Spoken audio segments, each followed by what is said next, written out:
Hello friends, sunrise classes में आपका स्वागत है। आज मैं आप लोगों के सामने फिजिक्स का क्लास 10th का फिजिक्स का महा मैराथन क्लास लेके आया हूं, जिसमें फिजिक्स का टोटल क्वेश्चन जो मैट्रिक बोर्ड एग्जाम में पूछा जाता है, किस पैटर्न में पूछा जाता है, उसका टोटल एनालिसिस आज मैं कराऊंगा। ठीक है, इससे बाहर आपका पेपर नहीं जाएगा। ठीक है, बस आपको इस वीडियो के माध्यम से जो भी चीजें मिलेगा उसको देखना है।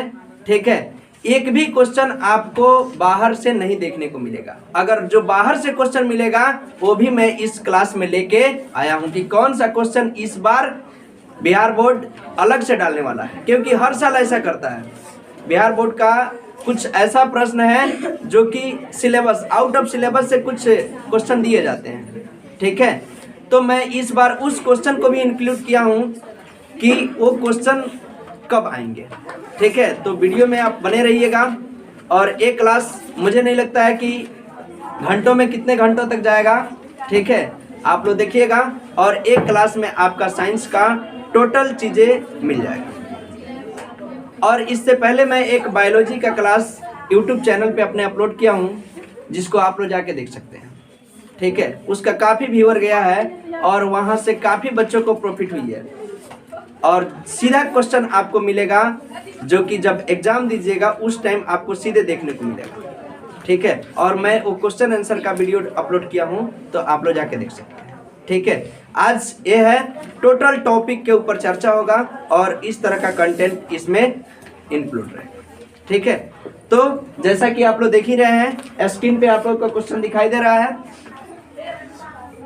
हेडिंग है प्रकाश यानी लाइट, और ये समझिए कि ऑप्टिक्स चैप्टर जो है,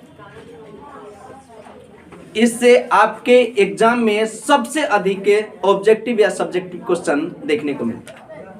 ठीक है,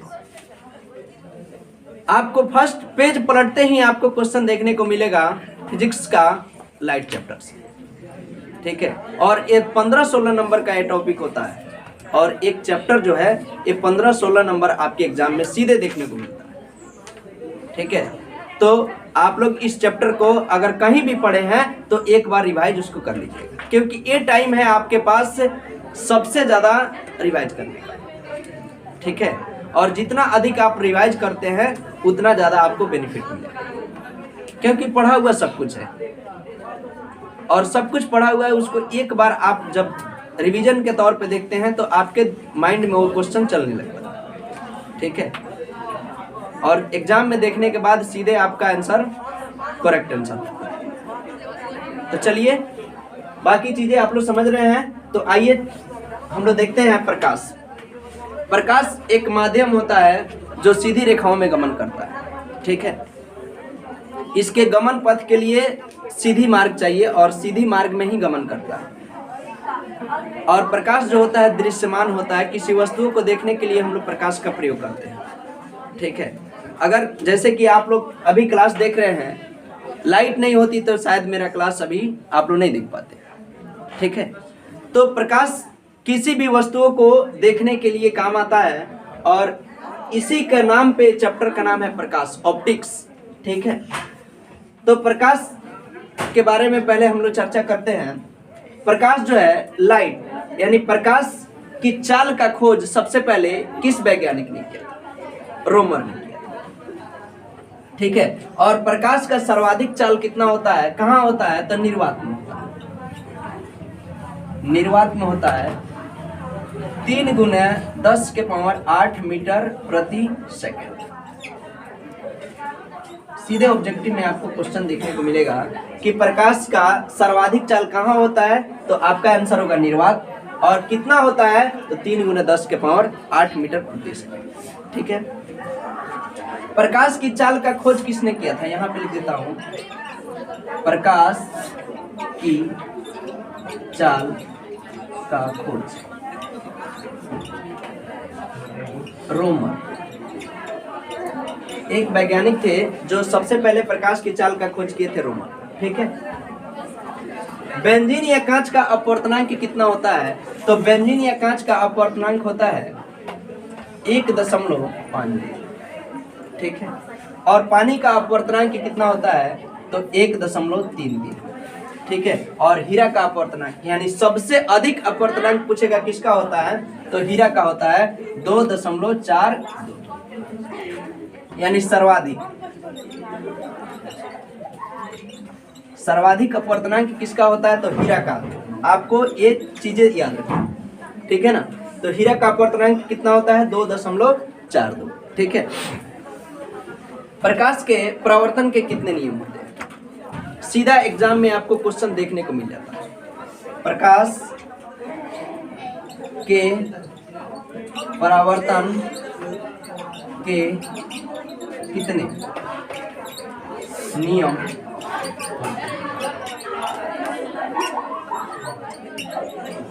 ऐसे 2 लिखा ऑब्जेक्टिव में आपको देखने को मिलता है, ठीक है। प्रकाश के परावर्तन के कितने नियम होते हैं तो 2 होते हैं, ठीक है। इस तरह का क्वेश्चन आपको डायरेक्ट मिलता है, तो कम से कम आप एक बार इस वीडियो के माध्यम से रिवीजन कर लीजिएगा तो ऑब्जेक्टिव का टोटल आपका जो भी प्रॉब्लम्स है वो क्लियर हो जाएगा, ठीक है। देख सकते हैं, ठीक है।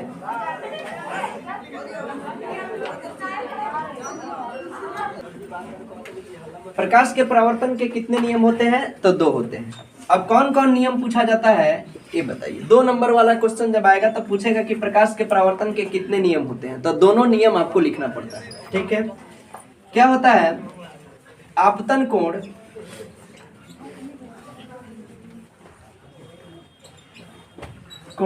बराबर परावर्तन,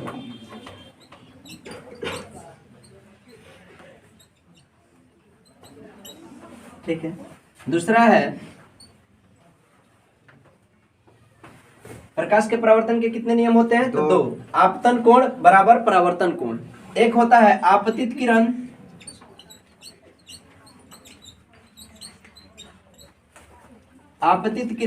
तथा परावर्तित किरण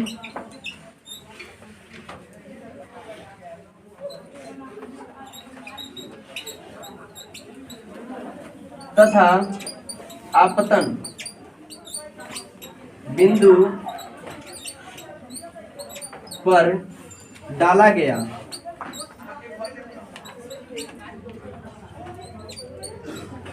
लंब तीनों एक ही समतल में स्थित होते हैं,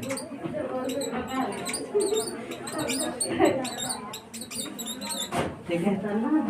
एक क्वेश्चन आपसे पूछा जाता है, ठीक है। प्रकाश क्या है तो प्रकाश एक ऊर्जा का रूप है, ऊर्जा का रूप है, ठीक है। जो क्या होता है सीधी रेखाओं में गमन करता है, सीधी रेखाओं में गमन करता है या संचरण होता है, ठीक है। प्रकाश कौन सी तरंग है? सीधा क्वेश्चन बनेगा प्रकाश कैसी तरंग है, ठीक है। तो प्रकाश अनुप्रस्थ तरंग है,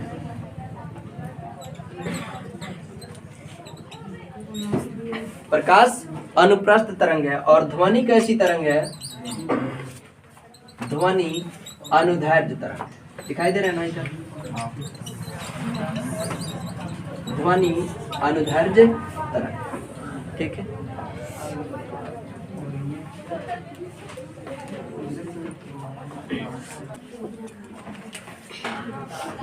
उसके बाद मिरर फार्मूला यानी दर्पण सूत्र।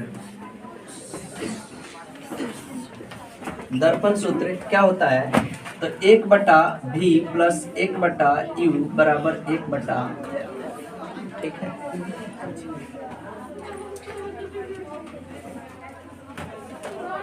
फोकस दूरी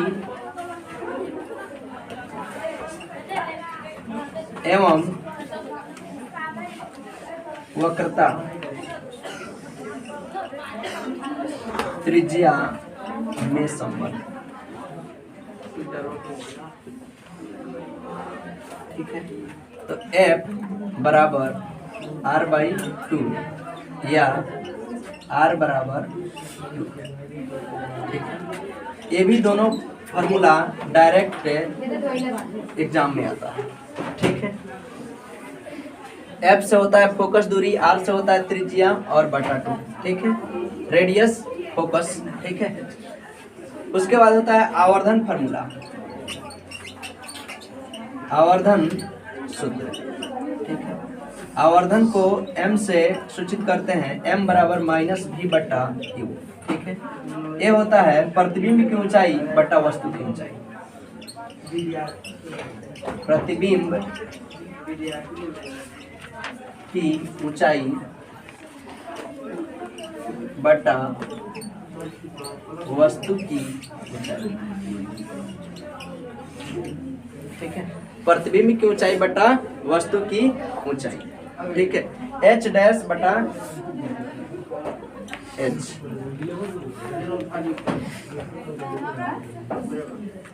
और प्रकाश जो होता है, एक होता है विद्युत चुंबकीय तरंग के रूप में। प्रकाश विद्युत चुंबकीय तरंग। ठीक है, प्रकाश के अपवर्तन के कितने नियम होते हैं? प्रकाश के अपवर्तन के 2 नियम। कितने नियम होते हैं? 2। एक होता है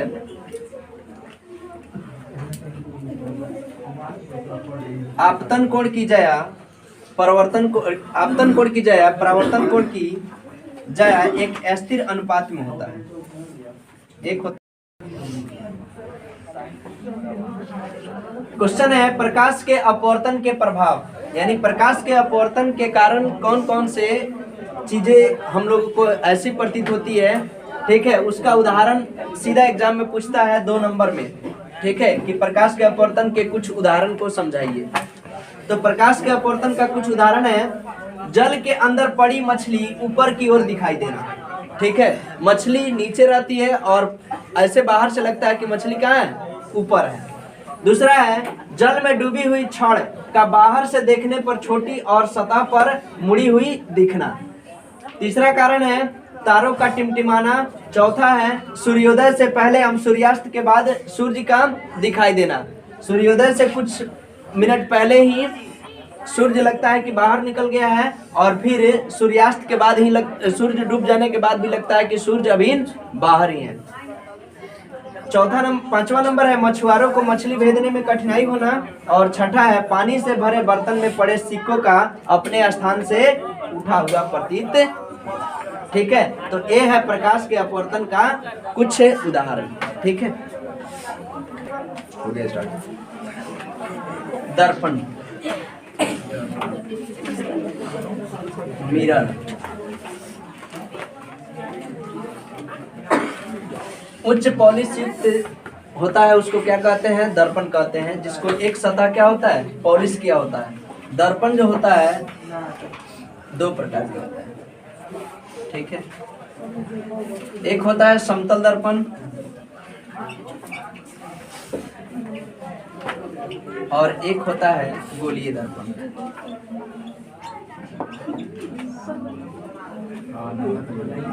गोलीय दर्पण जो होता है एक खोखला गोला का भाग होता है। ठीक है, और समतल दर्पण जो होता है एक प्लेन मिरर जिसका एक सतह समतल होता है और एक भाग रचित होता है, उसको समतल दर्पण कहते हैं। और इस समतल दर्पण को श्रृंगार दर्पण भी कहते हैं। ठीक है, समतल दर्पण में जो प्रतिबिंब बनता है उसे पर्दे पर नहीं प्राप्त कर सकते हैं।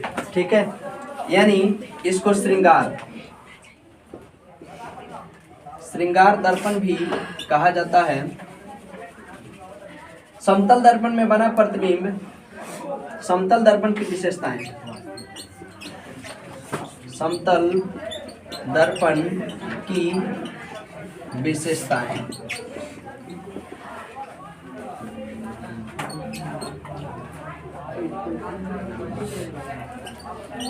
समतल दर्पण में बना प्रतिबिंब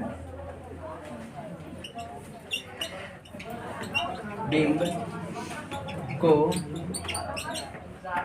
पर्दे पर प्राप्त नहीं किया जा सकता।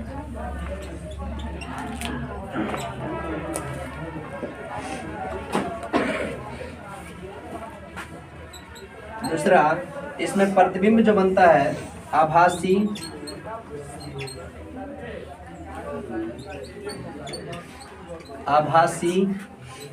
सीधा तथा वस्तु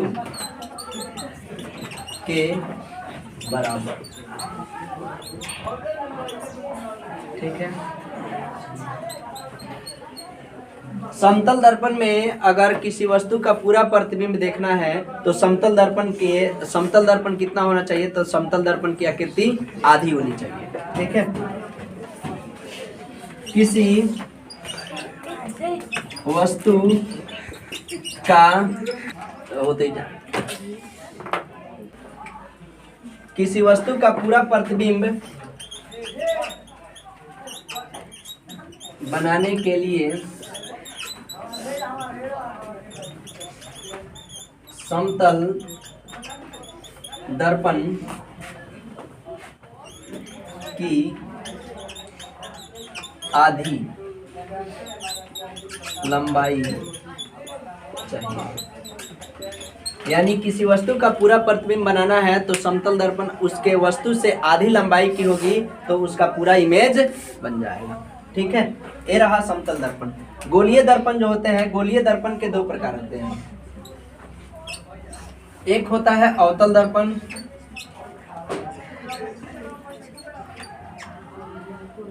और एक होता है उत्तल दर्पण।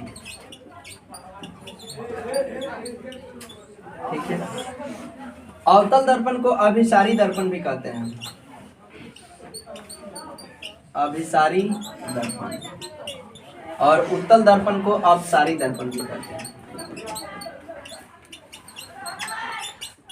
अपसारी दर्पण भी कहते हैं। अवतल दर्पण जो होता है, अवतल दर्पण का अंदर वाला भाग क्या होता है? परावर्तक सतह होता है। ठीक है।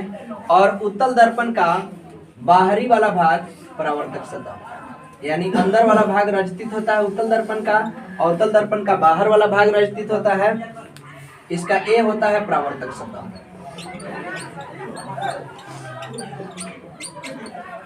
और इसका ए होता है परावर्तक सतह।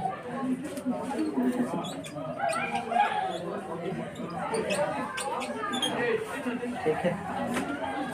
इसको नोट कर लीजिए।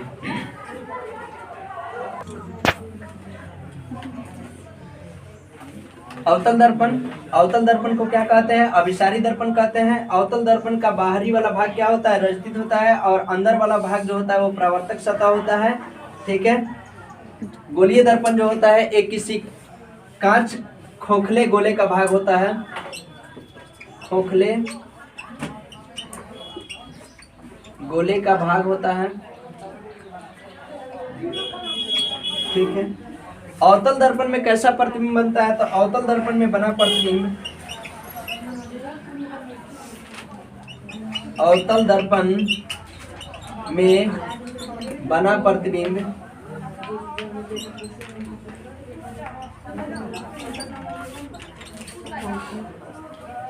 वास्तविक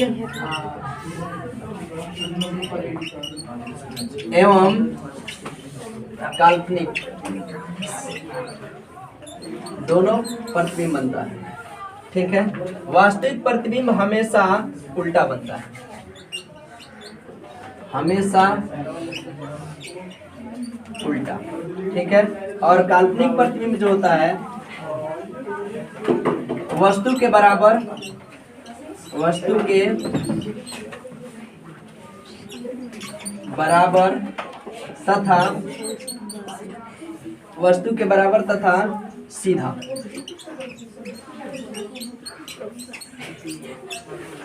सीधा बनता है। ठीक है। अवतल दर्पण का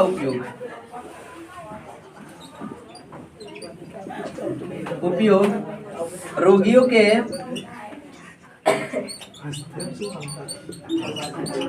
कान, नाक तथा गले के जांच करने में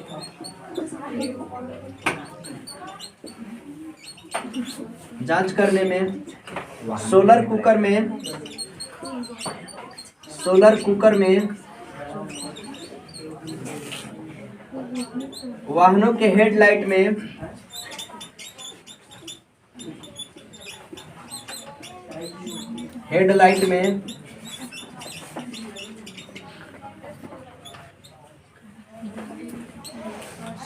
रोगियों के कान, नाक तथा गले के जांचने में, सोलर कुकर में, वाहनों के हेडलाइट में, सर्च लाइट में इत्यादि में किसका उपयोग किया जाता है? तो अवतल दर्पण का उपयोग किया जाता है। ठीक है। दाढ़ी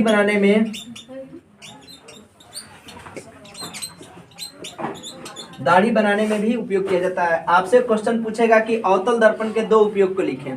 ठीक है, तो दो उपयोग के नाम आप लिख दीजिएगा, एक तो सोलर कुकर में, एक वाहन के हेडलाइट में। ठीक है। अब होता है उत्तल दर्पण। उत्तल दर्पण में कैसा प्रतिबिंब बनता है? आभासी।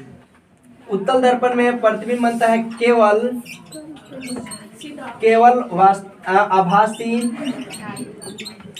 आभासी को ही कहते हैं काल्पनिक वस्तु से छोटा तथा वस्तु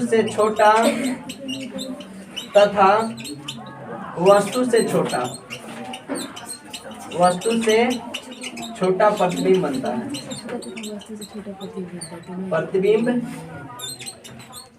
बनता है। ठीक है। इसका उपयोग होता है, उत्तल दर्पण का उपयोग साइड मिरर के रूप में,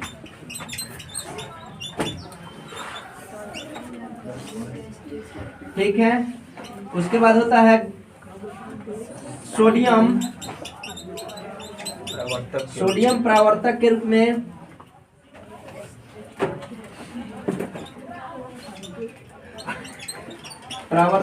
में, गलियों में स्ट्रीट लाइट के रूप में किसका उपयोग किया जाता है? तो उत्तल दर्पण का उपयोग किया जाता है।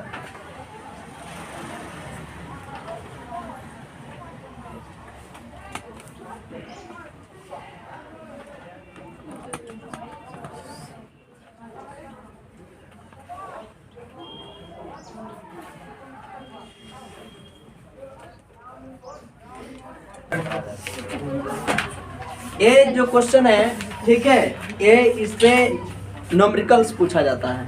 ठीक है, 1 नंबर का क्वेश्चन आपके एग्जाम में देखने को मिलता है, तो इस नोट को याद रखिएगा। दो समतल दर्पण थीटा डिग्री कोण पर झुका हो तो उनके बीच बने प्रतिबिंबों की संख्या निकाले।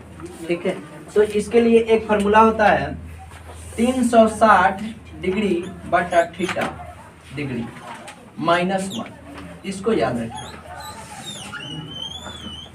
ठीक है, ए एन जो है ये थीटा डिग्री का मान है, तो 360 डिग्री बटा थीटा -1।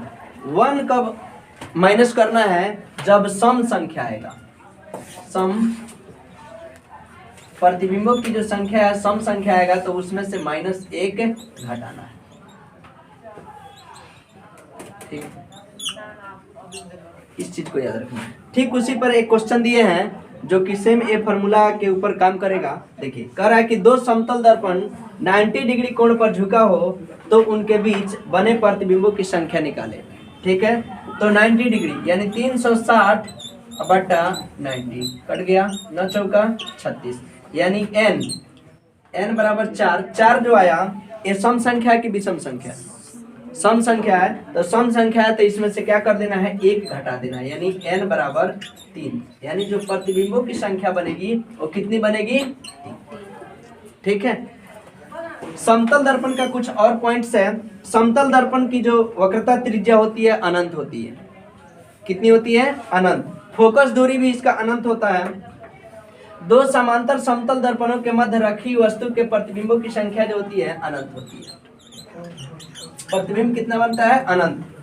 ठीक है। और समतल दर्पण का उपयोग है, समतल दर्पण का उपयोग हम लोग किसमें करते हैं? तो उसको मैंने पहले ही बताया कि श्रृंगार दर्पण के रूप में करते हैं, यानी चेहरा देखने में प्रयुक्त दर्पण समतल दर्पण। बहुदर्शी के रूप में भी करते हैं और परिदर्शी के रूप में करते हैं समतल दर्पण का उपयोग। ठीक है, इस पॉइंट को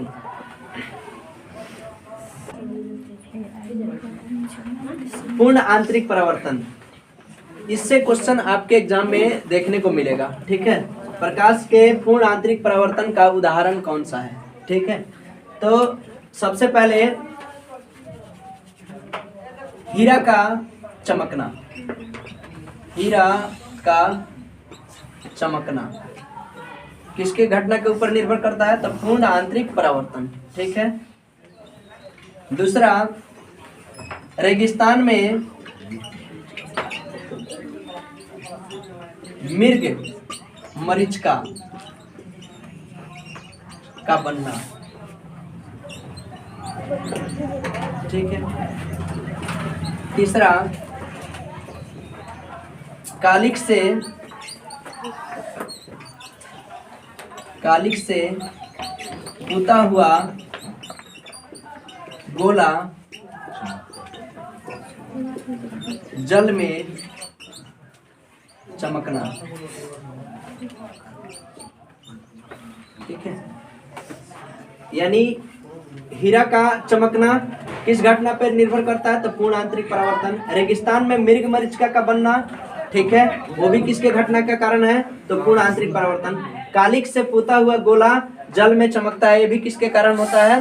तो ये भी पूर्ण आंतरिक परावर्तन के कारण होता है। ठीक है। और जल में पड़ी हुई परखनली, एक और होता है, जल में पड़ी हुई परखनली, जल में पड़ी हुई परखनली का चमकना, चमकीली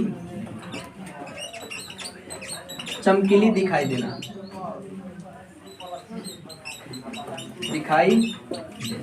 ये सब किसकी घटना है? तो पूर्ण आंतरिक परावर्तन का।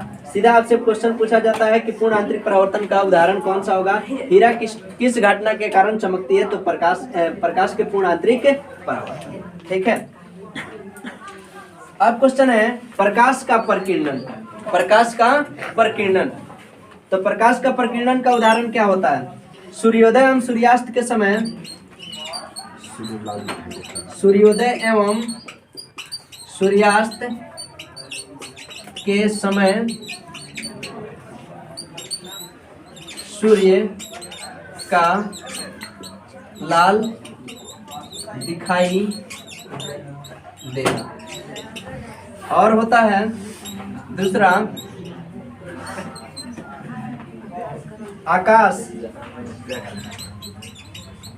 आकाश एवं समुद्र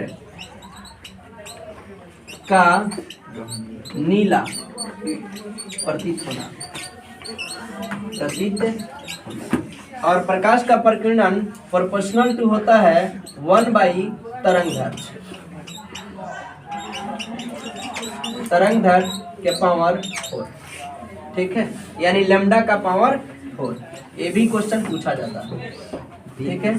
और प्रकाश का व्यतिकरण का उदाहरण क्या है? तो साबुन के बुलबुले एवं जल की सतह पर फैले तेल की परत का रंगीन दिखना, और सीडी एवं डीवीडी जो होता है वो भी उसका कलर रंगीन दिखता है, वो प्रकाश के व्यतिकरण की घटना के कारण। ठीक है, इसको नोट कर लीजिए।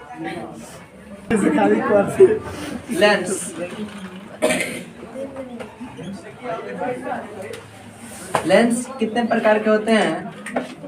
तो लेंस के 2 प्रकार होते हैं।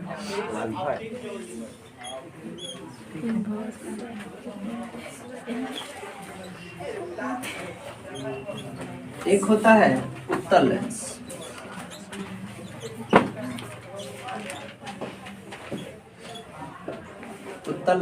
और एक होता है अवतल लेंस।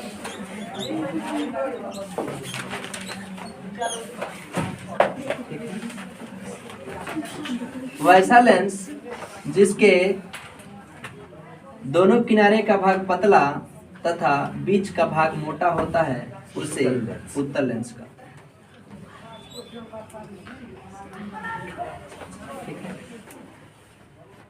वैसा लेंस जिसके दोनों किनारे का भाग मोटा तथा बीच का भाग पतला हो उसे अवतल लेंस कहते हैं।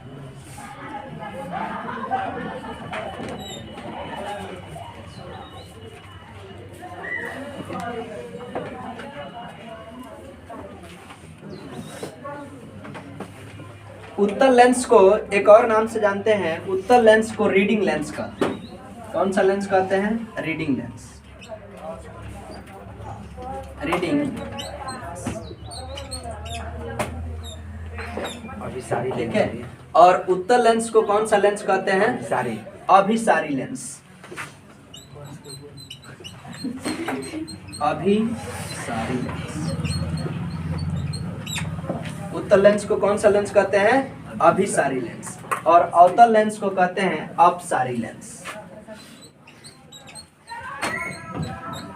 अपसारी।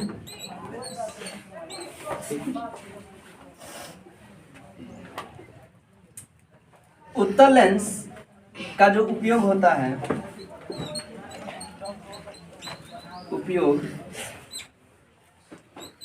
ठीक है, दूरदृष्टि से पीड़ित व्यक्तियों के लिए उत्तल लेंस का प्रयोग किया जाता है।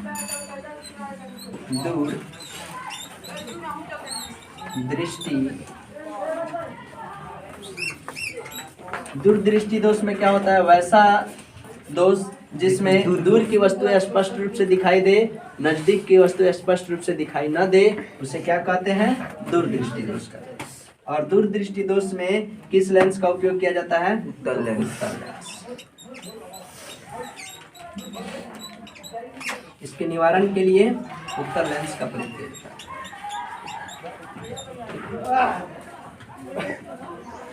जिसमें दूर की वस्तु दिखाई दे, दूर की वस्तु दिखाई दे परंतु निकट की वस्तु दिखाई न दे, दिखाई न दे। और अवतल लेंस का उपयोग कहाँ किया जाता है?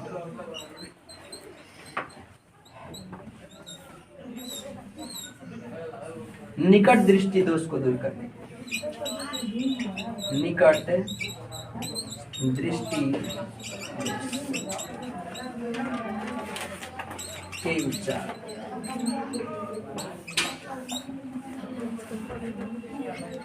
के लिए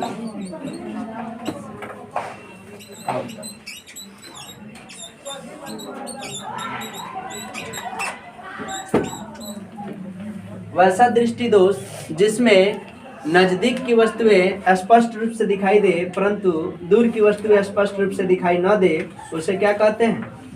निकट दृष्टि दोष कहते हैं। और निकट दृष्टि दोष के निवारण के लिए अवतल लेंस का उपयोग किया जाता है। उत्तल लेंस का उपयोग और जगह पे किया जाता है, जैसे कैमरा, सूक्ष्मदर्शी,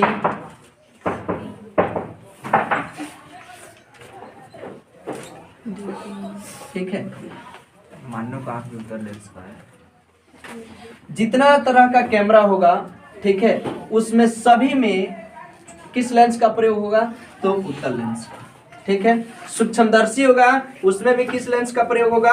तो उत्तल लेंस का, ठीक है। और दूरबीन में भी किसका प्रयोग किया जाता है? दूरबीन में भी उत्तल लेंस का प्रयोग किया जाता है, ठीक है। और मानव नेत्र में भी कौन सा लेंस होता है? मानव नेत्र में जो लेंस है वो कौन सा लेंस है? उत्तल लेंस, ठीक है। उत्तल लेंस जो होता है, उत्तल लेंस का क्षमता जो होता है धनात्मक होता है। क्षमता कैसा होता है? धनात्मक। धनात्मक के लिए प्लस VE लिख सकते हैं, यानी पॉजिटिव। ठीक है। और अवतल लेंस की क्षमता जो होता है, अवतल लेंस की क्षमता ऋणात्मक,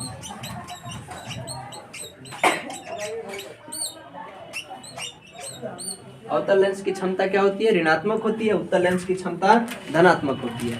अवतल लेंस को किस नाम से जानते हैं? उत्तल लेंस को किस नाम से जानते हैं? रीडिंग लेंस के नाम से जानते हैं। उत्तल लेंस को अभिसारी लेंस कहते हैं। उत्तल लेंस का उपयोग कहाँ किया जाता है? दूरदृष्टि के निवारण के लिए उत्तल लेंस का प्रयोग किया जाता है। और जिसमें दूरदृष्टि दोष किसे कहते हैं? वैसा दृष्टि दोष जिसमें दूर की वस्तु स्पष्ट रूप से दिखाई दे परंतु निकट की वस्तु स्पष्ट रूप से दिखाई ना दे, उसे दूरदृष्टि दोष कहते हैं। उत्तल लेंस का उपयोग और कहाँ होता है? तो कैमरा में होता है, सूक्ष्मदर्शी में होता है, दूरबीन में होता है। और मानव नेत्र में कौन सा लेंस लगा होता है? तो उत्तल लेंस लगा होता है। उत्तल लेंस की क्षमता क्या होती है? पॉजिटिव होती है, धनात्मक होती है। ठीक है। यानी रीडिंग लेंस का मतलब है कि जो चश्मे का प्रयोग करते हैं पढ़ने के लिए विद्यार्थी, उसके लेंस में कौन सा, उसके चश्मे में कौन सा लेंस लगा होता है? तो उत्तल लेंस लगा होता है। ठीक है। अवतल लेंस जो होता है इसको कहते हैं अपसारी लेंस। अवतल लेंस जिसके दोनों किनारे का भाग मोटा तथा बीच का भाग पतला होता है उसे अवतल लेंस कहते हैं। अवतल लेंस का उपयोग कहाँ होता है? तो निकट दृष्टि दोष के उपचार के लिए अवतल लेंस का प्रयोग किया जाता है। निकट दृष्टि दोष किसे कहते हैं? वैसा दृष्टि दोष जिसमें नजदीक की वस्तु स्पष्ट रूप से दिखाई दे परंतु दूर की वस्तु स्पष्ट रूप से दिखाई ना दे, उसे कौन सा दोष कहते हैं? उसे कहते हैं निकट दृष्टि दोष। ठीक है। और निकट दृष्टि दोष को क्या कहते हैं? मायोपिया। इसका एक और नाम है मायोपिया। मायोपिया।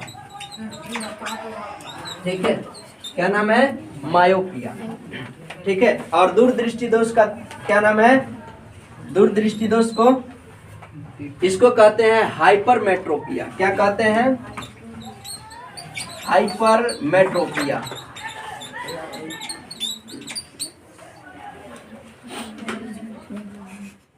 बाकी दृष्टि दोष और है तो उसको आगे मैं बता देता हूँ। ठीक है।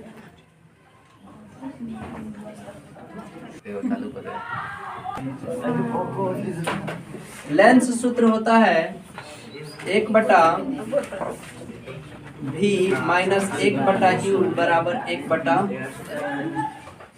ठीक है। लेंस सूत्र क्या होता है? 1/V माइनस 1/U बराबर 1/F। अगर वही दर्पण सूत्र कहता है तो 1/V plus 1/U equal to 1/F। ठीक है। संयुक्त लेंस की फोकस दूरी का सूत्र क्या होता है? 1/F equal to 1/F1 plus 1/F2। ठीक है। इसको याद रखिए। लेंस की क्षमता यानी लेंस की क्षमता का सूत्र होता है P बराबर 1/F। ठीक है। और लेंस की क्षमता का ऐसा ही मात्रक क्या होता है? डायोप्टर। लेंस की क्षमता का ऐसा ही मात्रक क्या होता है? डायोप्टर होता है, जिसे D से सूचित किया जाता है। ठीक है। और यह किस में होता है? मीटर में होता है। डायोप्टर जो होता है यह मीटर में होता है। मीटर में होता है। मीटर इनवर्स ऐसे। ठीक है। प्रकाश का तरंग दैर्घ्य कितना होता है? तो 3900 एंगस्ट्रम से लेकर के 7800 एंगस्ट्रम होता है। ठीक है। और एक एंगस्ट्रम दिखाई दे रहा है ना? एक एंगस्ट्रम बराबर होता है 10 के पावर माइनस 10 मीटर।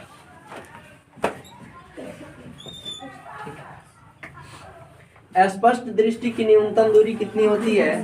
तो 25 सेंटीमीटर। ठीक है। इसको ऑप्शन में बहुत आप लोग बारीकी से देखिएगा, कहीं कहीं मीटर लिखा रहता है। ठीक है। तो उसमें आपको खोजना है सेंटीमीटर वाले में। ठीक है। स्पष्ट दृष्टि की अधिकतम दूरी कितनी होती है? तो A अनंत होती है। ठीक है।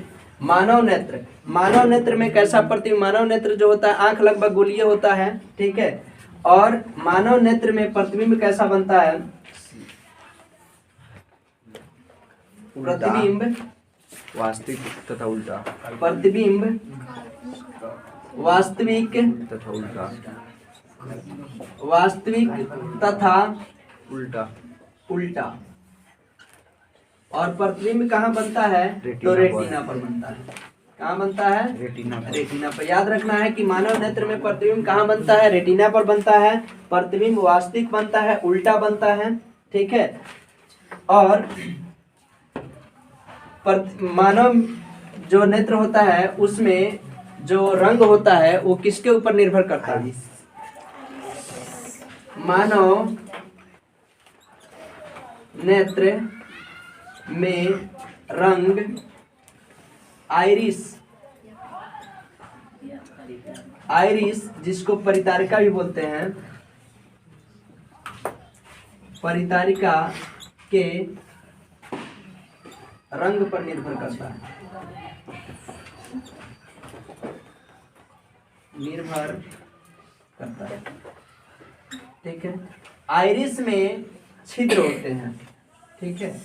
आइरिस में क्या होते हैं? छिद्र होते हैं, जिससे हम लोग क्या कहते हैं? पुतली कहते हैं। क्या कहते हैं? पुतली कहते हैं। और पुतली प्रकाश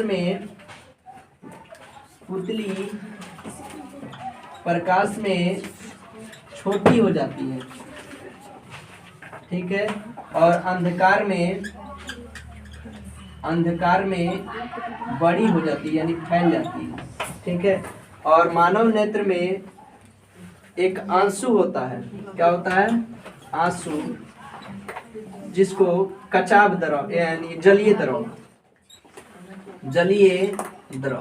ठीक है। जलीय द्रव ही क्या होता है? आंसू होता है। और आंसू कैसा होता है? तो नमकीन होता है। आंसू कैसा होता है? नमकीन होता है, ठीक है। जलीय द्रव ही क्या बनता है? तो आंसू बनता है। और आंसू कैसा होता है? तो वो नमकीन होता है, ठीक है।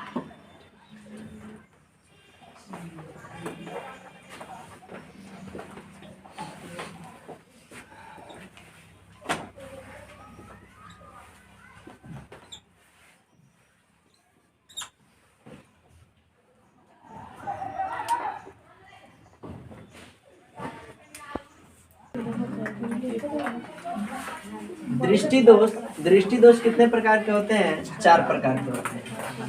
एक होता है निकट दृष्टि दोष,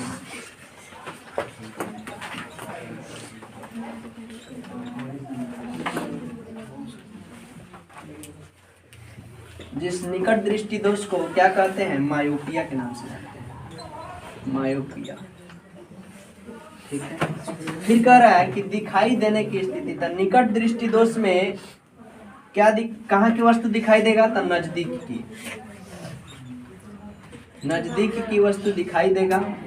और दिखाई देने की नहीं स्थिति, यानी दिखाई नहीं देने की स्थिति, तो कहाँ की वस्तु दिखाई नहीं देगा? तो दूर की वस्तु दिखाई नहीं देगा, ठीक है। कारण क्या है? तो नेत्र गोलक का बढ़ जाना, नेत्र गोलक का बढ़ जाना, क्षमता बढ़ जाना, ठीक है। नेत्र लेंस की क्षमता बढ़ जाना, नेत्र गोलक का बढ़ जाना, ठीक है, या क्षमता भी बढ़ जाना। फिर इसका निवारण कौन सा होता है? तो निकट दृष्टि दोष के लिए निवारण होता है अवतल लेंस, अवतल लेंस, ठीक है। दूसरा होगा दूर दृष्टि दोष, दृष्टि दोष, जिसको कहते हैं हाइपरमेट्रोपिया,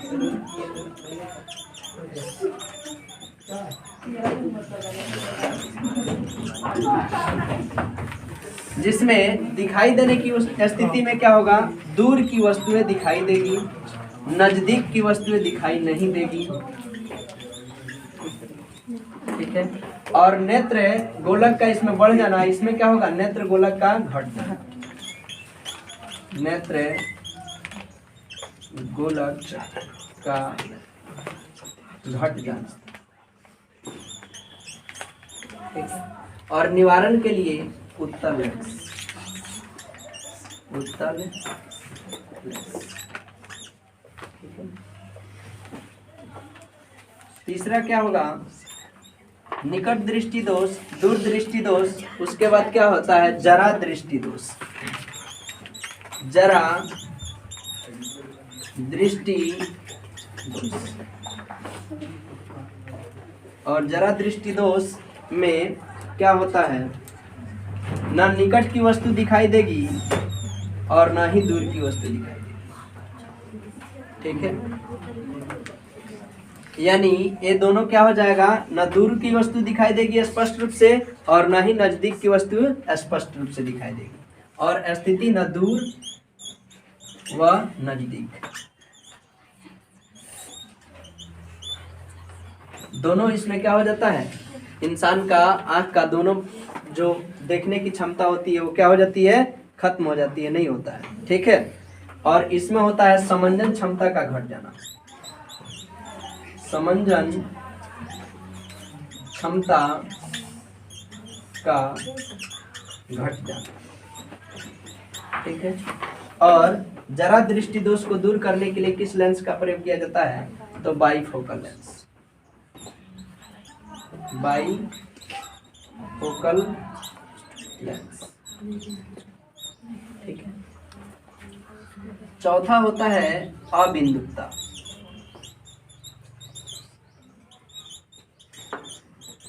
अबिंदुकता को कहते हैं दृष्टि वैषम्य।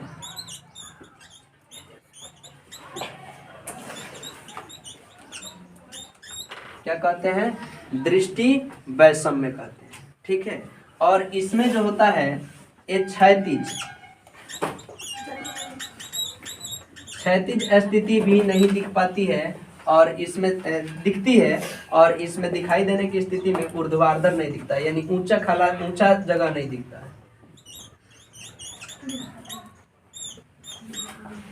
ठीक है, और इसमें क्या होता है, इसमें होता है कॉर्निया का एक तल, कॉर्निया का एक तल का बढ़ जाना तथा एक तल का घट जाना। एगो बढ़ जाता है और एक क्या हो जाता है, घट जाता है। और इसमें अबिंदुकता को दूर करने के लिए बेलनाकार लेंस का प्रयोग किया जाता है, यानी सिलिंड्रिकल लेंस, बेलनाकार लेंस का प्रयोग किया जाता है। ठीक है, एक बार और समझते हैं इसको। दृष्टि दोष कितने प्रकार के होते हैं, 4 प्रकार के होते हैं। कौन कौन, निकट दृष्टि दोष, दूर दृष्टि दोष, जरा दृष्टि दोष और अबिंदुकता। ठीक है, निकट दृष्टि दोष का दूसरा नाम होता है मायोपिया, दूर दृष्टि दोष का दूसरा नाम होता है हाइपरमेट्रोपिया, और जरा दृष्टि दोष होता है अबिंदुकता को क्या कहते हैं, दृष्टि वैषम्य, और इसको भी कहते हैं जरा दृष्टि दोष को प्रेस बायोपिया। क्या बोलते हैं, प्रेस बायोपिया, इसको क्या बोलते हैं, प्रेस बायोपिया। दिखाई देने की स्थिति में निकट दृष्टि दोष हुआ रहता है तो उसमें क्या होती है, नजदीक की वस्तुएं दिखाई देती है और दूर की वस्तुएं दिखाई नहीं देती है। यहाँ पे लिखा हुआ है दिखाई नहीं देने की स्थिति, तो नहीं देने में दूर की नहीं देगी, नजदीक की दिखाई देगी। कारण क्या है कि नजदीक की वस्तु दिखाई दे रही है, दूर की वस्तु नहीं दिखाई दे रही है, तो इसमें है कि नेत्र गोलक का बढ़ जाना, यानी नेत्र गोलक बढ़ जाता है, नेत्र गोलक की क्षमता बढ़ जाता है, जिसके कारण नजदीक की वस्तु दिखाई देती है और दूर की वस्तु नहीं दिखाई देती है। और निवारण के लिए अवतल लेंस का प्रयोग करेंगे। ठीक है, इसके लिए हम लोग समझते हैं निकट और दूर। ठीक है, निकट जो है, निकट 3 अक्षर से बना है, 3, तो इसका रिलेशन 4 अक्षर से, अवतल। ठीक है, निकट को लिखने के लिए 3 और इसका रिलेशन कितना से, 4 से। दूर, दूर से तो उत्तल, दूर का रिलेशन 3 से और 3 का रिलेशन 4 से। अगर इस तरह भी याद नहीं रहता है तो बस नामकरण के हिसाब से याद रखिए। निकट, अ उच्चारण में अ आ रहा है तो अ से बनता है अवतल। ठीक है, दूर, दू, उ से आ रहा है उत्तल। ठीक है, इस तरह भी आप याद रख सकते हैं। अब बाकी जो है दूरदृष्टि दोष, जिसको क्या कहते हैं, हाइपरमेट्रोपिया, जिसमें दूर की वस्तु स्पष्ट रूप से दिखाई देती है, नजदीक की वस्तु स्पष्ट रूप से दिखाई नहीं देती है। नेत्र गोलक का इसमें घट जाना कारण होता है, और निवारण के लिए उत्तल लेंस का प्रयोग करते हैं। ठीक है, जैसे मैंने बताया। जरा दृष्टि दोष जिसको क्या कहते हैं, प्रेस बायोपिया बोलते हैं। तो प्रेस बायोपिया में दोनों की वस्तुएं दिखाई नहीं देती, यानी दिखाई देने की स्थिति 0-0 खत्म।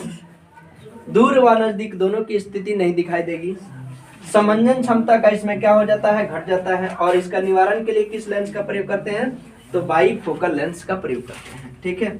और अबिंदुकता जो है जिसको दृष्टि वैषम्य कहते हैं, और दृष्टि वैषम्य में क्षैतिज दिखाई देगी, यानी नीचे दिखाई देगी लेकिन ऊर्ध्वाधर दिखाई नहीं देगी, इसको बोलते हैं क्षैतिज।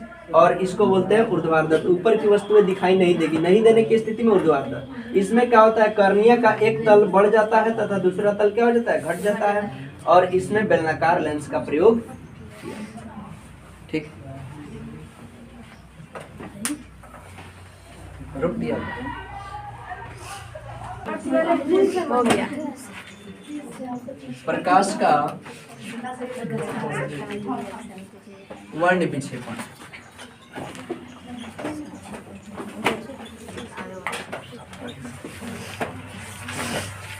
जब किसी प्रिज्म में प्रकाश की किरण गुजरती है तो वह विभिन्न रंगों में विभक्त होने की घटना को क्या कहते हैं, प्रकाश का वर्ण विक्षेपण कहते हैं।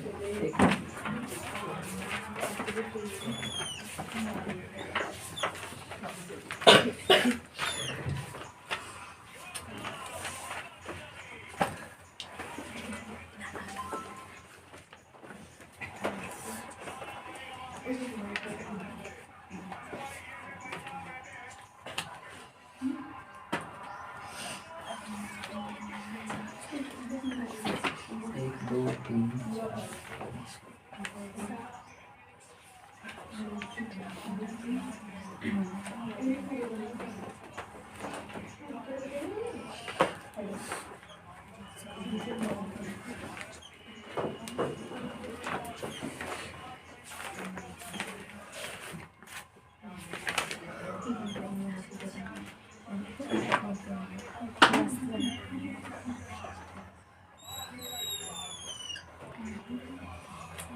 ये होता है बैगनी,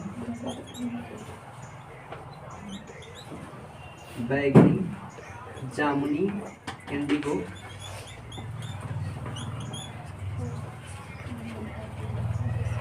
जिससे होता है ब्लू नीला,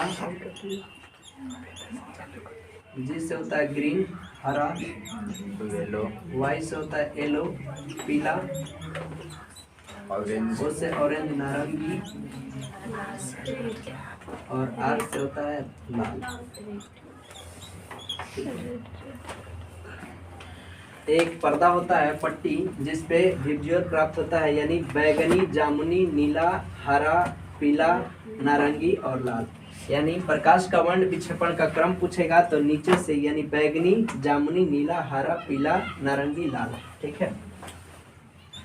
प्रकाश का वर्ण विक्षेपण में कितने रंग होते हैं, 7, जिसको VIBGYOR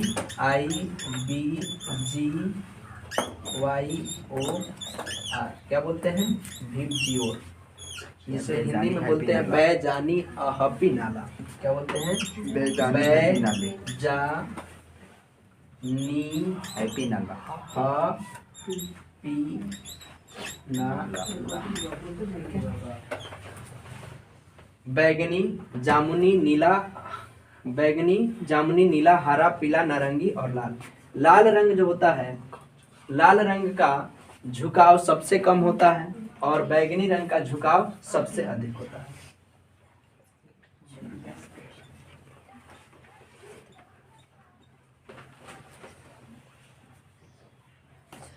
ये प्रिज्म है,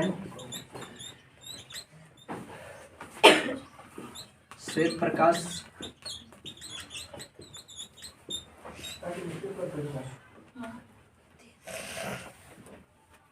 यहाँ पे लिख देते हैं, इधर दिखाई दे रहा है? दिखाई दे रहा। लाल रंग का झुकाव,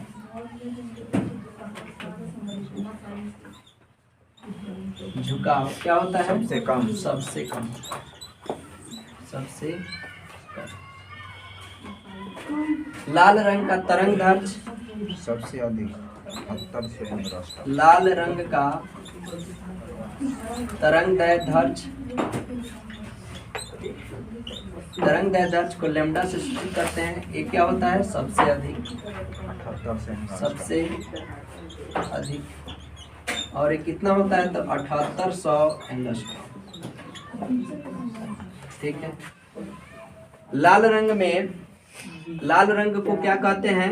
सबसे झुकाव कम होने के कारण ही इसको क्या कहते हैं? लाल रंग के खतरे का सिंबल। ठीक है, खतरे का सिंबल कौन होता है?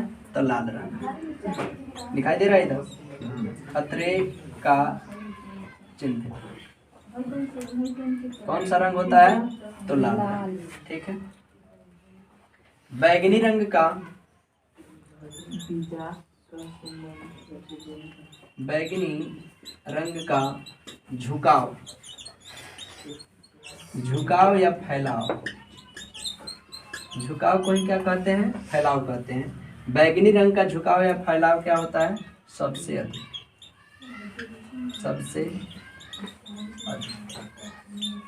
और बैगनी रंग का तरंग दैर्ध्य क्या होता है? 39 से एंगस्ट्रॉम। बैगनी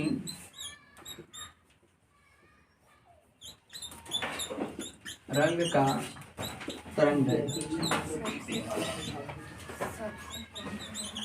तरंग दैर्ध्य यानी लैम्डा का मान सबसे कम, सबसे कम। ये होता है 3900 एंगस्ट्रॉम। एक एंगस्ट्रॉम बराबर कितना होता है? 10 के पावर माइनस एक 10 एंगस्ट्रॉम बराबर होता है 10 के पावर माइनस 10 तरंग दैर्ध्य का सही मात्रा क्या होता है? मीटर होता है। याद रखिएगा, तरंग, ये भी क्वेश्चन पूछा हुआ है 2022 में। तरंग दैर्ध्य का SI मात्रक क्या होता है? मीटर। मीटर होता है। ठीक है।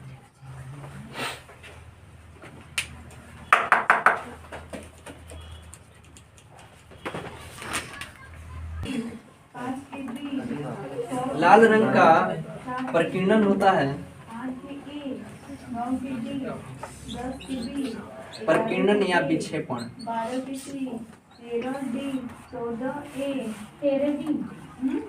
विक्षेपण कहेगा तो लाल रंग का प्रकीर्णन या विक्षेपण भी क्या होता है? सबसे कम, सबसे। ठीक है। लाल रंग का विचलन कोण, विचलन कोण भी कहेगा तो सबसे कम। बैगनी रंग का प्रकीर्णन कहेगा, 26C, 27C, 28A, बैगनी रंग का प्रकीर्णन या विक्षेपण 21A, 32C, 33B, सबसे अधिक। 32C, 33B, 34B, 35A, बैगनी रंग का विचलन कोण कहेगा, 39B, 40C, विचलन कोण 40B, किस रंग का? बैगनी रंग का। तो ये भी सबसे अधिक। ठीक है। बस एक चीज याद रखना है कि लाल रंग का जो झुकाव है सबसे कम है और लाल रंग का तरंग दैर्ध्य सबसे अधिक यानी सबसे लंबा। बस यही एक लंबा है, बाकी सब कम है। फिर उसी तरह बैगनी रंग में जो झुकाव है सबसे अधिक है। ठीक है। बैगनी रंग का तरंग दैर्ध्य जो है वो सबसे कम है। बैगनी रंग का प्रकीर्णन या विक्षेपण है ये सबसे अधिक है और विचलन कोण भी क्या है? सबसे अधिक है। इसमें अधिक और उसमें कम। ठीक है।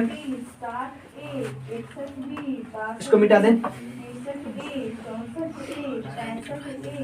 प्राथमिक रंग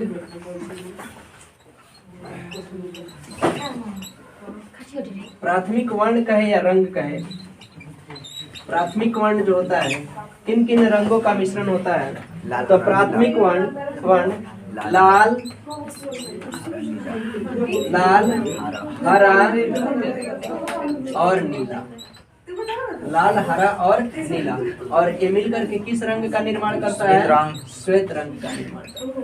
ठीक है।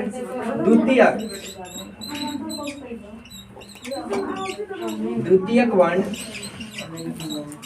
वर्ण कौन कौन सा होता है? तो लाल और नीला, लाल रंग और नीला रंग मिलकर के किस रंग का निर्माण करता है? मैजेंटा, मैजेंटा, बहुत अच्छा। और पूरक या संपूरक, पूरक वर्ण, पूरक वर्ण में होता है पीला प्लस नीला, पीला प्लस नीला मिलकर के श्वेत रंग, ठीक है, श्वेत रंग का निर्माण। इंद्रधनुष जो होता है, इंद्रधनुष, ठीक है, इंद्रधनुष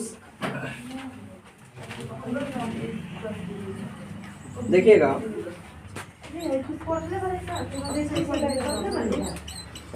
इंद्रधनुष प्रकाश के परावर्तन, अपवर्तन, ठीक है,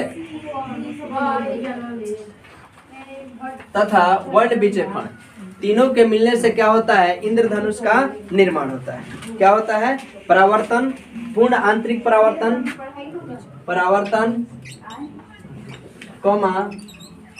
पूर्ण आंतरिक परावर्तन तथा अपवर्तन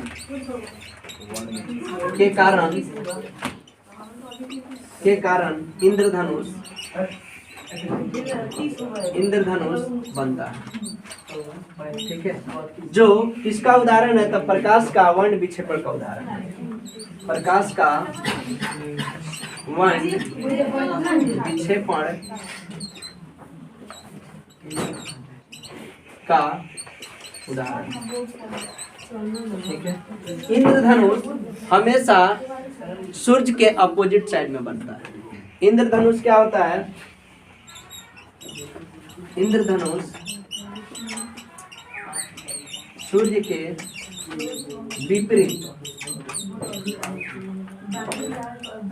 दिशा में बनता है।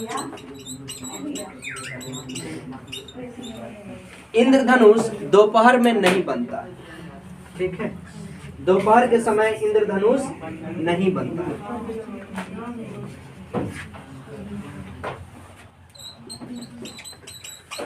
दोपहर में इंद्रधनुष का निर्माण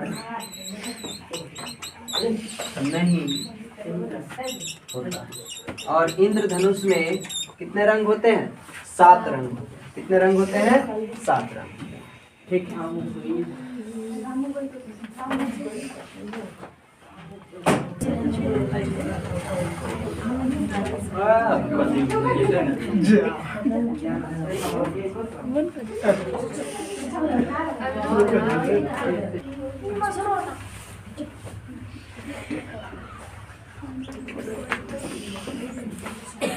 विद्युत धारा, ठीक है। विद्युत धारा जो होता है ये बंद परिपथ में प्रवाहित होता है, ठीक है। विद्युत धारा का एसआई मात्रक क्या होता है? एम्पियर, ऐसे सूचित किया जाता है। एसआई मात्रक होता है एम्पियर, ठीक है। विद्युत धारा बराबर किया गया कार्य बटा आवेश की मात्रा। विद्युत धारा का एसआई मात्रक क्या होता है? एम्पियर। विद्युत धारा कौन सी राशि होती है? सदिश। विद्युत धारा अदिश राशि होती है। कौन सी राशि होती है? अदिश राशि। अदिश, अदिश राशि। विद्युत धारा को मापने वाला यंत्र क्या कहलाता है? अमीटर। विद्युत धारा को मापने वाला यंत्र।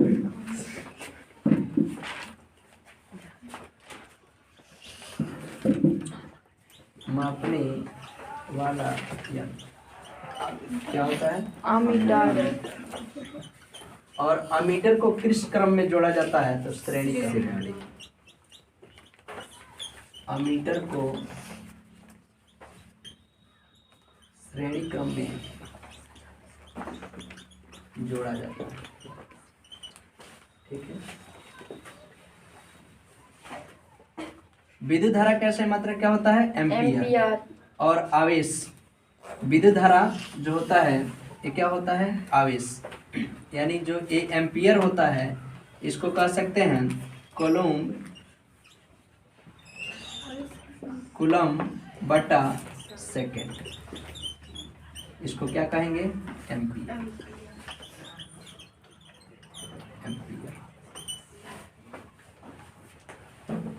आवेश का सही मात्रा क्या होता है? आवेश, आवेश का एसआई यूनिट जो होता है क्या होता है? कूलम। आवेश बराबर क्या होता है? आवेश को Q से सूचित करते हैं। Q बराबर क्या होता है? धारा गुने समय। यानी Q बराबर I गुने T। ठीक है। Q बराबर क्या होता है? I गुने T। ठीक है।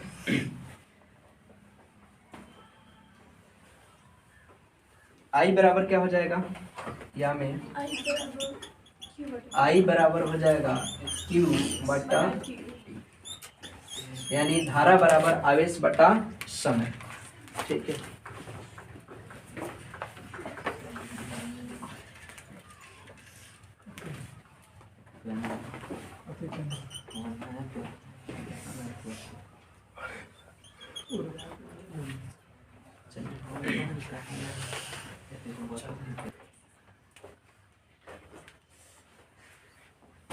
एक एम्पियर, एक एम्पियर बराबर होता है 1 कूलम बटा 1 सेकेंड।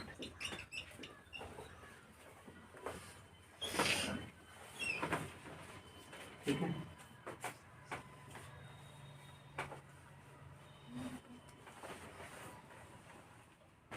एक मिली एम्पियर बराबर कितना होता है?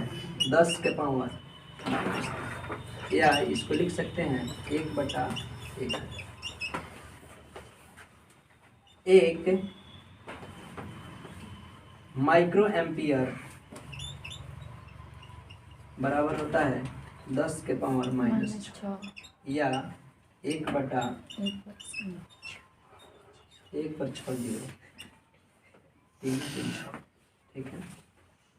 एक मेगा एम्पियर, एक मेगा एम्पियर बराबर होता है 10 के पावर 6। या इसको लिख सकते हैं 1 पर 6 जीरो 3 4 5 6। 1 किलो एम्पियर बराबर होता है 10 के पावर 3, या 1000 एम्पियर। ठीक है।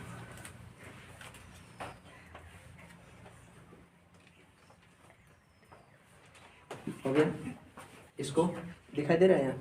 इधर इधर जी। इधर जी। हैं? वहाँ पे दिखा। नहीं दिखाई दे रहा है? दे रहा है। लिख लिया ना? जी। मिटा दें?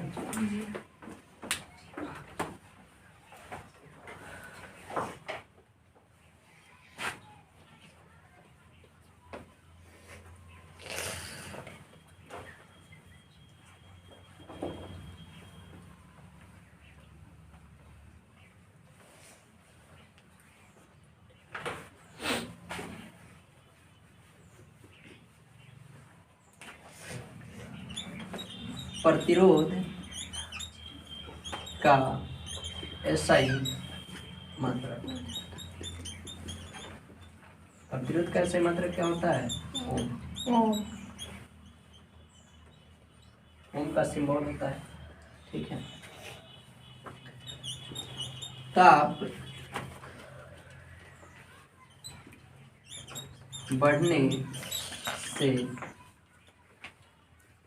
बढ़ने से चालक का प्रतिरोध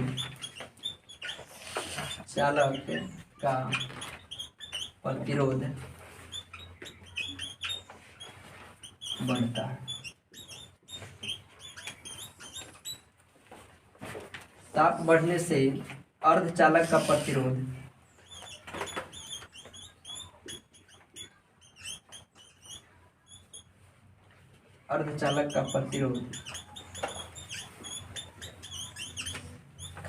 घटता है। ठीक है। ताप बढ़ने से अचालक का प्रतिरोध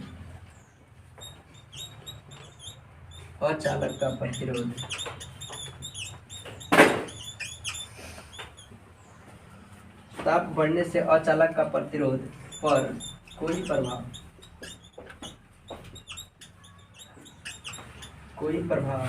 नहीं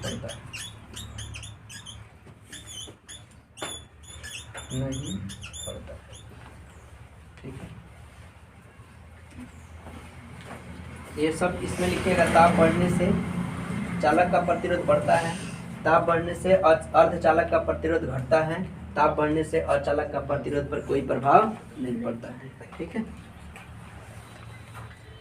इधर दिखाई दे रहा है ना, इसको मिटा दें। जी। हैं?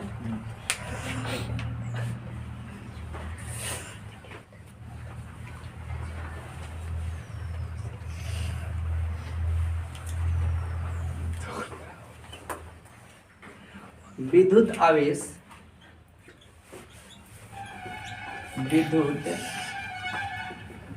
आवेश कितने प्रकार के होते हैं?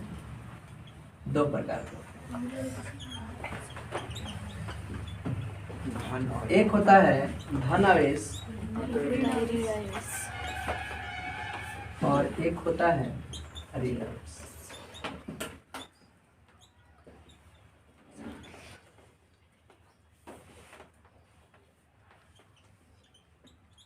ठीक है।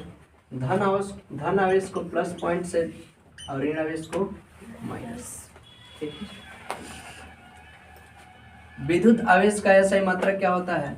कूलम्ब होता है। एसआई यूनिट जो होता है एक कूलम्ब होता है। और कूलम्ब को किस चीज से दर्शाया जाता है? क्यू से दर्शाया जाता है। ठीक है। समान आवेश एक दूसरे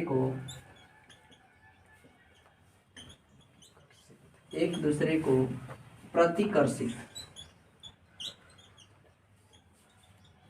प्रतिकर्षित करता है।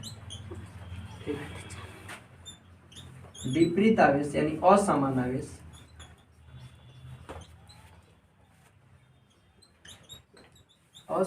आवेश एक दूसरे को आकर्षित करता है। जैसे समान आवेश का मतलब हो गया, अगर प्लस प्लस रहेगा तो क्या करेगा?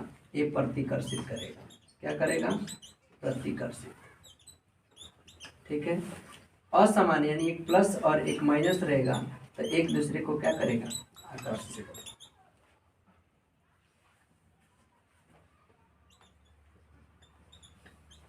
आकर्षित करेगा। ठीक है। एक इलेक्ट्रॉन बराबर होता है 1.6 × 10⁻⁻⁻19 कूलम्ब। ऋण आवेश होता है। क्या होता है?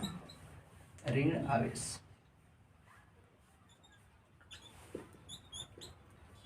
एक इलेक्ट्रॉन पर कितना आवेश होता है? तो 1.6 × 10⁻⁻19 कूलम्ब ऋण आवेश होता है। ठीक है।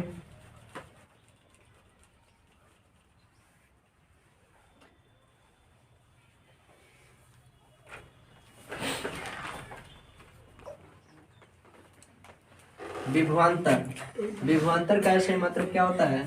वोल्ट, और इसको भी से सूचित किया जाता है। ठीक है, V बराबर W बटा Q, यानी W पर होता है वर्क और Q पर होता है आवेश। ठीक है, जूल बराबर होता है वोल्ट गुने कूलम। कार्य का ऐसा मतलब क्या होता है? जूल होता है। विभवांतर को मापने वाला यंत्र को क्या कहते हैं? Volt meter, volt meter. ठीक है, और वोल्ट मीटर को किस क्रम में जोड़ा जाता है? तो समांतर क्रम में जोड़ा जाता है। वोल्ट मीटर को समांतर क्रम में जोड़ा जाता है। ठीक है, आदर्श वोल्ट मीटर का प्रतिरोध कितना होता है? तो अनंत होता है। कितना होता है? अनंत होता है। ठीक है, विभवांतर कैसे मात्रक? वोल्ट। ठीक है, वोल्ट बराबर क्या होता है? तो कॉलम वर्क बटा कॉलम। ठीक है, जूल बराबर क्या होता है? तो वोल्ट गुने कॉलम। मापने वाला यंत्र यानी विभवांतर को मापने वाला यंत्र कौन होता है? तो वोल्ट मीटर। और वोल्ट मीटर को किस क्रम में जोड़ा जाता है? समांतर क्रम में। एक क्वेश्चन इंपॉर्टेंट है। ठीक है, वोल्ट मीटर को किस क्रम में जोड़ा जाता है? तो समांतर क्रम में जोड़ा जाता है। ठीक है, आगे है विद्युत विभव। किसे कहते हैं? इकाई धन आवेश को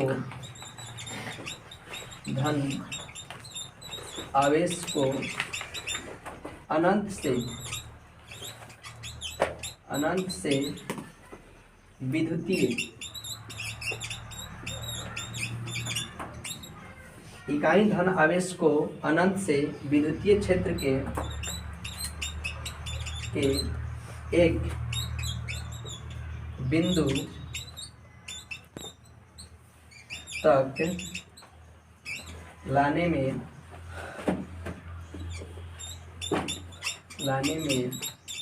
किया गया कार्य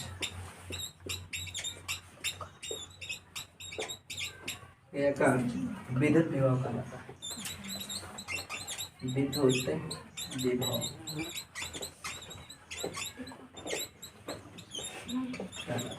विद्युत विभव कौन सी राशि है?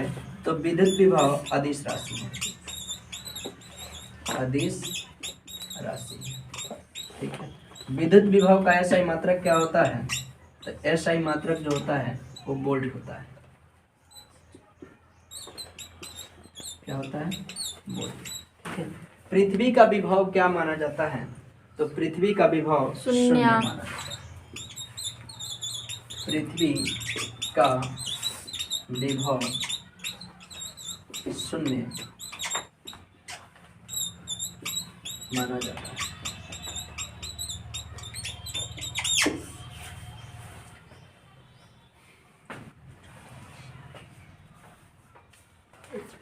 विद्युत शक्ति।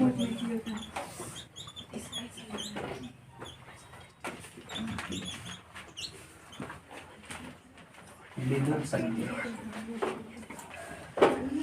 अगर आप लोग को वीडियो समझ में आता है तो चैनल को सब्सक्राइब कीजिएगा, लाइक कीजिएगा।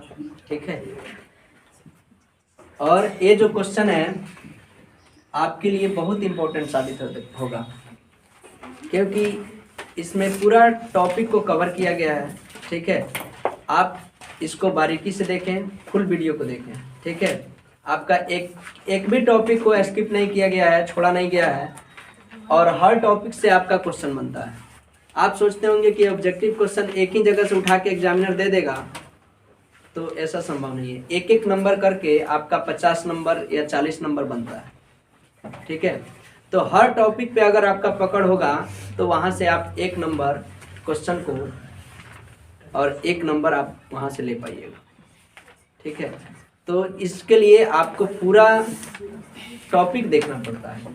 ये नहीं कि एक जगह चलो 5 गो ऑब्जेक्टिव है, गेस्ट पेपर से उठा के पढ़ लिया, हो गया, पास हो जाएंगे, नहीं। थोड़ा सा जो क्वेश्चन का सेटर करने वाले हैं थोड़ा सा चेंज कर देंगे तो पता चलेगा कि सब क्वेश्चन हवा में गया। ठीक है, तो गेस्ट पेपर पे आप लोग ज़्यादा विश्वास करते हैं, वो सब चीज़ें अच्छी नहीं होती। ठीक है, आप पूरा सिलेबस को पढ़िए और हर टॉपिक पे पढ़िए, वहाँ से क्वेश्चन बनता है।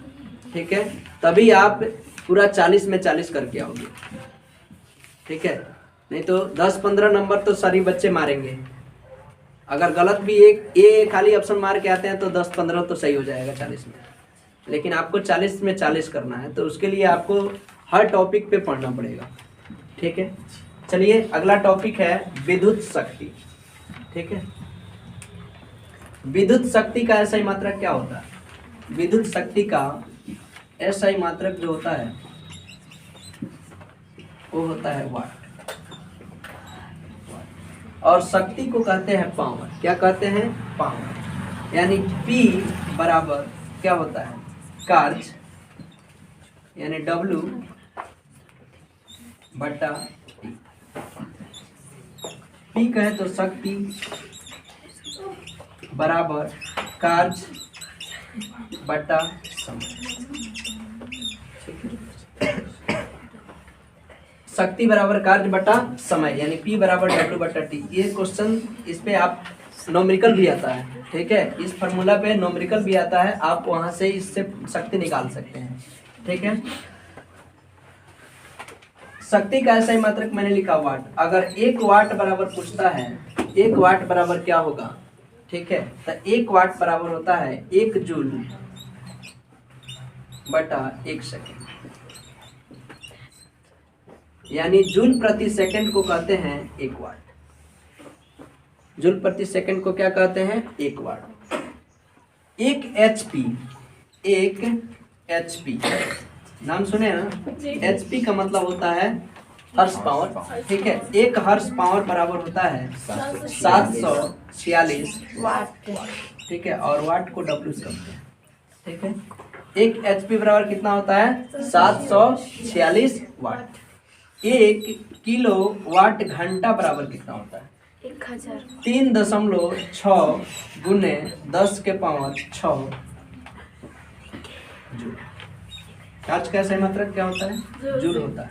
ठीक है, 1 किलोवाट घंटा बराबर होता है 3.6 गुने 10 के पावर 6 जूल। ठीक है, विद्युत फ्यूज, विद्युत फ्यूज। ठीक है, विद्युत फ्यूज किसका बना होता है? ठीक है, तो विद्युत फ्यूज जो बना होता है वो तांबा, टीन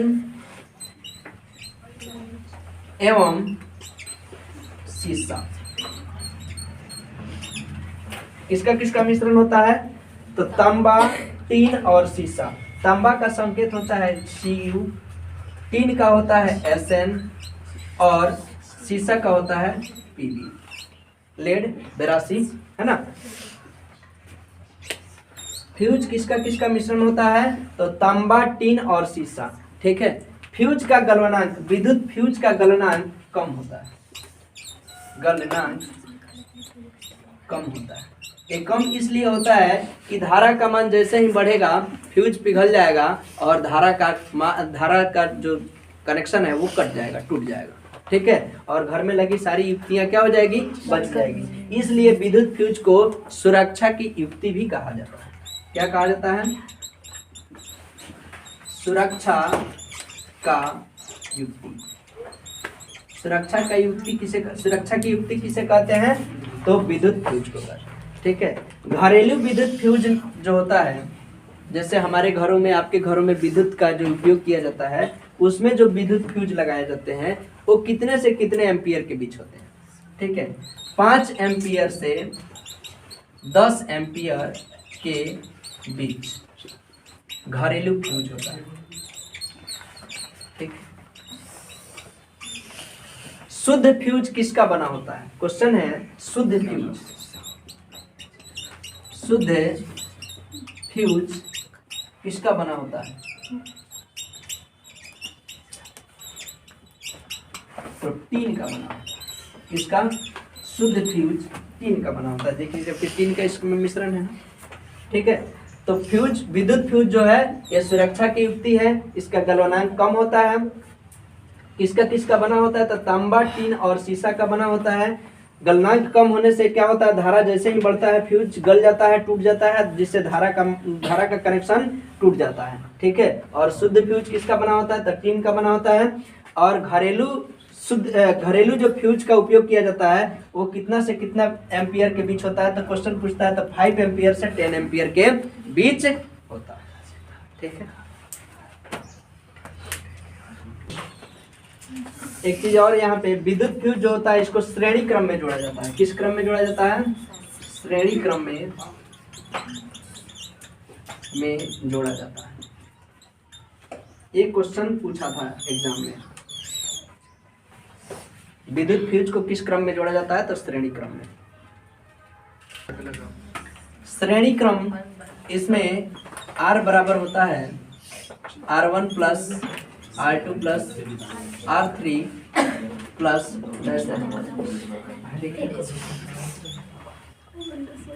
समांतर क्रम के लिए होता है 1/R बराबर 1/R1 plus 1/R2 plus 1/R3।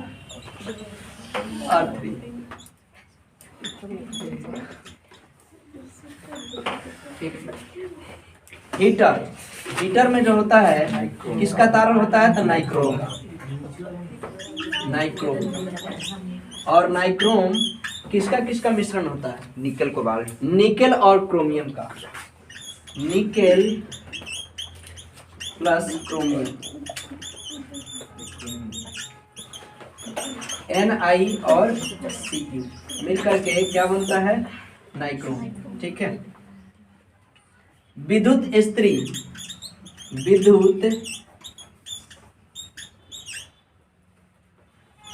स्त्री जो होता है, यानी आयरन, क्या होता है, आयरन में नाइक्रोम का तार होता है। ठीक है, और नाइक्रोम का गलनांक होता है उच्च। नाइक्रोम गलनांक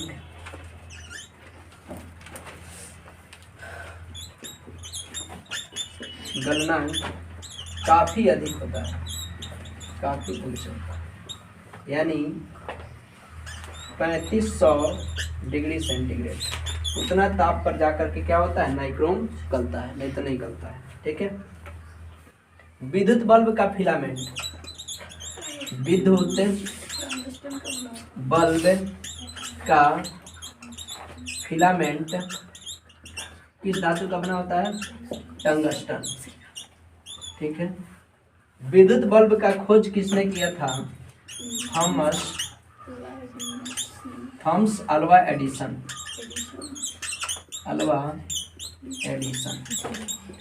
और विद्युत बल्ब में कौन सी गैस भरी जाती है, तो गैस जो भरी जाती है निष्क्रिय गैस या नाइट्रोजन गैस भी भरी जा रही है। ठीक है,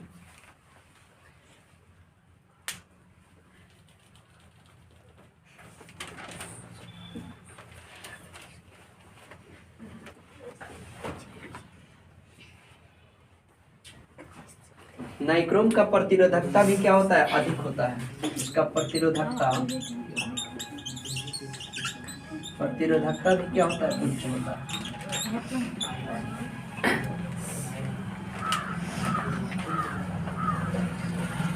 ठीक है, इस वीडियो में इतना ही। इसके बाद फिर मैं पुनः जो शेष बचा है उसका भी वीडियो बना के अपलोड कर दूंगा। इसके बाद जस्ट आएगा टोटल सॉल्यूशन केमिस्ट्री का। ठीक है, और केमिस्ट्री में एक भी ऐसा क्वेश्चन नहीं होगा जो कि आपको उस सिलेबस से बाहर देखने को मिले। ठीक है, हूबहू क्वेश्चन जिस तरह जो भी फार्मूला होगा वो सेम टू सेम बता दिया जाएगा कि ये फार्मूला आएगा। ठीक है, तो वही आता है, उसमें कोई बाहर से क्वेश्चन नहीं बनता है। इसमें जो है कुछ आगे के सिलेबस डाल दिया जाता है लेकिन केमिस्ट्री में नहीं डाला जाता है। ठीक है, तो मिलेंगे नेक्स्ट वीडियो में, तब तक के लिए जय हिंद।